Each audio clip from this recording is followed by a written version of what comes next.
Welcome to ShrikeCast, where IT training is free for everyone. My name is Andrew Crouthamel, and today we're going to talk about installation of Wireshark 1.8. Latest version of Wireshark, today is July 5th, so latest version of Wireshark came out a few weeks ago on June 21st, and that was a few days before the SharkFest 2012 conference. And there's been a lot of interesting changes with 1.8. So we're going to go through the download and installation of the proper version for you, as well as a few settings to make in your profiles that I suggest, as well as pointing out a few features.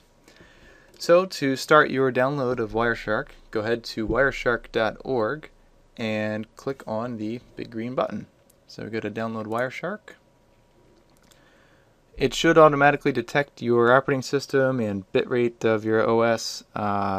If not, go ahead and click what's most applicable to you. You can see this top section here says Stable Release 1.8. So stay within that section, and you can choose the appropriate version for your operating system. If you're running Linux, you don't have to download the source code. You can download that through whatever package manager is used for your distribution, apt-get, yum, Yowert, Pacman, emerge, whatever it might be. So we're going to go ahead and click on download the Windows installer for 64-bit. It's going to go ahead and download. The nice thing with the Wireshark download also is that it includes WinPcap, which is a required library for Wireshark to access your network card and obtain packets. So the latest version of WinPcap, which is also tested to work with Wireshark, is included in the installation, so there's nothing extra that you have to go download and configure or anything like that.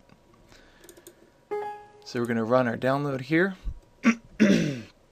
The download, the installer is pretty simple. It's a next finish type installation. Here's the license agreement we can agree to, but it also has some options here. So we have the graphical interface for Wireshark that you may be used to, as well as T-Shark, which is a command line interface to Wireshark essentially. So if you want to do a capture real quick and you know the command line flags for it, you can use T-Shark instead of the Wireshark interface to just do it from your command line in a few characters instead of going all the way into Wireshark and using extra resources. So on embedded systems or low resources systems, or for high volume systems where you're worried about memory usage or CPU usage or something, you can use T-Shark. So I'm going to include that. Plugins, very useful thing. Since Wireshark is open source, you can extend it through these plugins, which are easily coded in various languages. So I'm going to include those, as well as some tools for editing pcap files and the user's guide. So by default, they're all selected. Just go ahead and click Next. Big thing that's a big help when you get pcap files from online, or you save them, or wherever you might need to run them, make sure the file extensions is checked off here so that it associates the correct file extensions with Wireshark. Makes your life a lot easier. I'm going to go ahead and click Next and install. You can see that WinPcap shows up here as checked off, so it's going to run a separate install for WinPcap in a second. It's going to go install. It's going to shoot through a few files, and then WinPcap will pop up asking to be installed next. And then behind the scenes, Wireshark's waiting for WinPcap to finish. So we're going to click Next through WinPcap. Just accept the defaults. You get to this spot and it says automatically start. You can select whether or not you want it to automatically start. So if you have a low resource system, if you're running on this on like a really small netbook or something like that with low resources, maybe you don't want it to start at boot every time, but for the majority of people you can just leave it on. If you don't have it automatically start, you're gonna have to load WinPcap every time you want to capture something. If you let it set to automatic, then you don't have to worry about it. Every time you load up Wireshark, it just works. Go ahead and click install and finish. It's going to shoot through the rest of the files here. You saw a lot of MIB files showing up for SNMP. And we're going to run Wireshark. Now Wireshark is loaded, You can see we're using 1.8 up in the title bar there and the middle of the interface, version 1.8. First thing that I suggest you do, if you have not already discovered this, is create a new profile. So what we're going to do is create a new profile. The bottom right there, you right click on profile, click new, and then we're going to select create a new profile. So we can call this Andrew C. How about that? You can name it based on your name. You can make one for different clients. It's really up to you how you want it to work. The profiles allow you to have different settings, different coloring rules, different preferences. It's like an entirely different profile for each profile. Everything that you've changed that's customizable is in each profile. So some people have it as per user if it's a multi-access environment. Or if you go and visit a lot of customers and they have different very strange network environments that use custom ports or services, and you need to have different configurations set for those different ports, or whatever they might be doing, different protocols they're using, you can create a profile for each of those customers and switch between them. It's up to you how you want to do it, but I suggest leaving the default and create your own profile. Even if you just use it for basic stuff, just learn to use the profile feature. Make yourself a profile. So we're going to go ahead and create the Andrew C profile. It says there down the bottom we're using the Andrew C profile. And now we're going to go ahead and change some preferences. So you're going to go to Edit, Preferences, and we're going to skip down to Capture. One thing to note is if you had an older version of Wireshark installed, such as like Wireshark 1.6 or 1.4 or something like that, there are some things in here that might be not selected in the same way. So if you can, I would suggest making sure you fully uninstalled Wireshark before you did this download and install, or go in and delete your profile or something like that, because there are new things in Wireshark 1.8 which are rather important, and it's better not to hunt through all the different options to try and find what might be not selected the same as a default installation. But if you can't, I'll try and point them out as we go along. One of them is on this screen. So first thing I'll mention is the default interface selection up top. One of the very useful things is if you do a lot of capturing on one computer, and it has one network card that you normally use for your capturing, you can select that from the list so that when you go to capture, it's always selected. It saves you a click or two as you go through in the future. So you see I've got some VMware stuff in here that from the VMware player that's installed. I don't want that to show up every time and automatically be selected, and I have to change it every time you do a capture. I can go ahead and click on the Realtek interface, and now all the time that'll be selected by default, so it makes capturing easier. So that's one thing that I suggest you change. As well, if you have an older version of Wireshark installed and you installed this over top of it, or uninstalled and reinstalled it but didn't delete your profile, this will be deselected. pcap-ng. pcap-ng is probably the most important thing in Wireshark 1.8. The old format is pcap, and it had some limitations. So over the past few years, they've been working on pcap-ng, next generation packet capture file format, and it's enabled some interesting new features with Wireshark. Some of them being packet annotations, capture file annotations, capturing on multiple interfaces at one time, which is very cool. But all of those things require pcap-ng. So in the future, make sure you have pcap-ng turned on. It's worth it. Just have it turned on. As you go through in the future, you'll see pcap-ng files show up more on the internet for examples of things.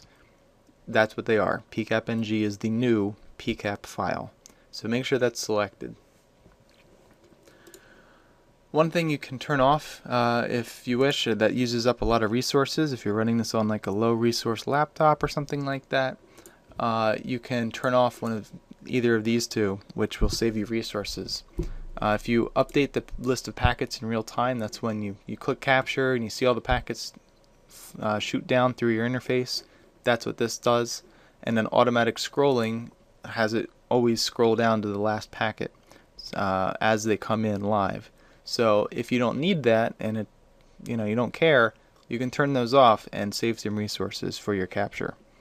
And then dedicate those resources instead to making sure you capture all the packets that come across. So if you want, you can disable those. I'm on a pretty powerful computer, so I'll leave them on. It shouldn't be a problem. But if you need to, you can turn them off. And some other things I would suggest you do is go into your protocols section here, expand your protocols, go to IP, and go to, in this example, we have IPv4, and turn off validate the IPv4 checksum if possible. If you do a capture at the default settings, you're going to see a lot of stuff showing up about checksums being off, and that's just possibly it could be due to the way your network card is. If your network card offloads its checksum creation validation on a piece of hardware in a chip inside the card instead of in the software in the driver, you're going to have some checksum incompatibilities there, and it's going to show up and throw some flags marking different packets as black and red and stuff like that, saying, hey, these things, the checksums don't match. Well, it's because a chip took off the checksum before it got to the driver and into Wireshark. So Wireshark didn't know what the checksum used to be, and the packet size changed. So it makes sense most of the time, unless you really are troubleshooting a very strange problem with pieces of packets being missing. Turn off checksum on various things as we go through here, because it keeps it cleaner for you, and most of the time you don't care. When you're going to be using Wireshark, it's not going to be to check the checksums on your various packets, most likely. So turn that off in IPv4. IPv6 doesn't have that in there, so you can skip that for now. And go down to TCP, do the same thing. There we go, that was already deselected there. Validate TCP checksum, make sure it's unchecked. And then we'll do, there we go, UDP. And then I also have UDP unchecked. So if those are checked on, and you've done a capture before and you said, why are these all showing up black and red? Well, that's how. You turn it off. Just deselect the checksum validation. It'll make it cleaner. Some other things you can do in here. Some people don't need to see this, so it's another thing I suggest you can do is turn off the packet bytes. When you normally do a capture, which I'll show in future videos, you'll have the packets up at the top pane. In the middle you'll have the expandable little tree of information about the packets, and then below that you'll have the hexadecimal information of the actual packet data and an ASCII conversion and things like that. Most of the time you're probably not going to be digging through your bytes of your packets, and you can save screen space by simply turning off that bottom pane temporarily. So if you really don't need to see all the data that's actually in each packet, then just turn it off. You can still do some functions such as follow TCP stream, which I'll go through another time, and view the data. It's not like you won't ever see it. It's just it saves some screen space for you, especially if you're on a low resolution. Just turn off the pane. You don't need it most of the time. You can also change the display here as to how the layout works. And another thing you might want to do also is we'll go under here. If you go under TCP, you can also, it's a personal preference, but you can also deselect the TCP stream reassembly. When you capture, and I'll show this another time probably, as you capture packets in the right side in the info section, the column, it'll show, if you have this checked off, this TCP packet is a continuation of packet number whatever, and it'll say that if you have like 5 pieces of packets that are in a continuation of data, it'll say this is a continuation of reassembled data, continuation. If you really want to see what's inside of those packets, that's the actual data and information inside TCP, and not just have it say in that info column this is a continuation, you can turn that off, and it won't reassemble that and show that for you. So that's an option you can leave on or off. It's personal preference. And that's pretty much it for now. That's the basics. I just want to go through the initial install, and for the latest version, a few preference options that I suggest you do, as well as making your own profile. And I'm going to go through and create more videos here with how to actually use Wireshark to do some useful capturing for you, and look forward to those videos in the future. So please subscribe if you like these videos as I go through more Wireshark and networking training. And look back here every Wednesday or so. I try to post a new video, as well as check out my blog at andrewcrouthamel.com. The links are down below and in the ShrikeCast profile, and for more video links and blog postings and other interesting network and security and packet analysis information. So I will see you next time, and thank you for watching.